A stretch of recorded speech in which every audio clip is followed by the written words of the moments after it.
So in case you can't tell, I'm wearing the same thing because the videos are so short. I'm just doing them all in one day.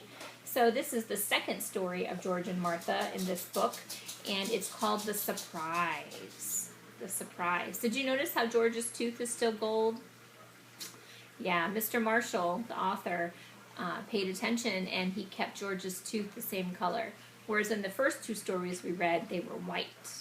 So that's good. I like when authors do that, when they remember and they keep it consistent or the same throughout the stories, because once you really get to know these characters, you start to pay attention.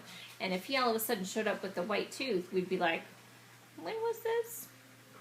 Okay, so the surprise. Have you ever had a surprise that you were so excited?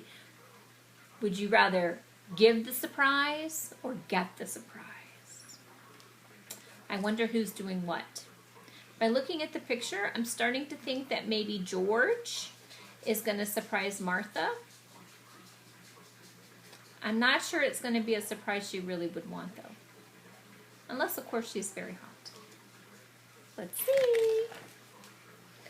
Late one summer morning, George had a wicked idea. That word wicked makes me think not very good. I shouldn't, he said. I really shouldn't. But he just couldn't help himself. Here comes the rain, he cried. Ah! Screamed Martha. She's laying there minding her own business, and here comes George, spraying her with water. Martha was thoroughly drenched and as mad as a wet hen. Ooh, simile, simile. That did it, she said. We are no longer on speaking terms. I was only horsing around, said George.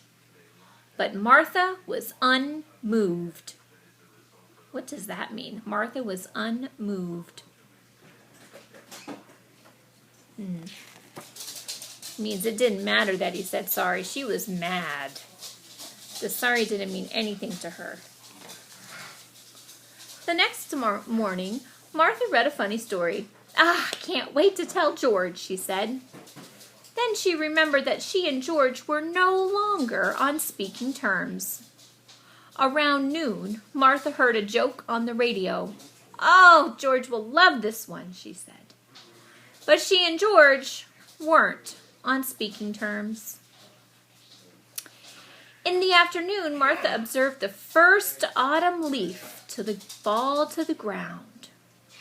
Autumn is George's favorite season, she said. Another leaf came swirling down. That does it, said Martha. What do you think's going to happen? Last time she said that does it, she didn't talk to George anymore. I wonder how she's feeling right now. How would you feel if you and your best friend got in a fight and then you started thinking of all these things that would be so fun to share with your best friend, but you were fighting? I wonder what Martha's going to do. I wonder what George's going to do. He wasn't very funny when he was spraying her. She was probably not liking that. Martha went straight to George's house. I forgive you, she said. George was delighted to be back on speaking terms. Good friends just can't stay cross for long.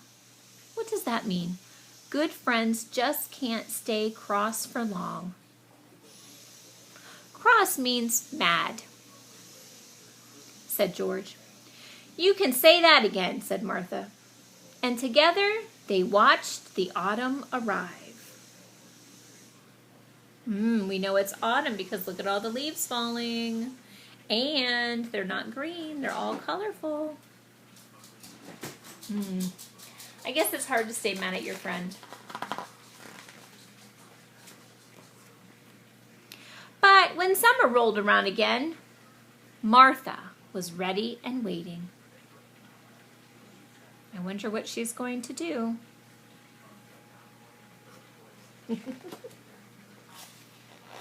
All right.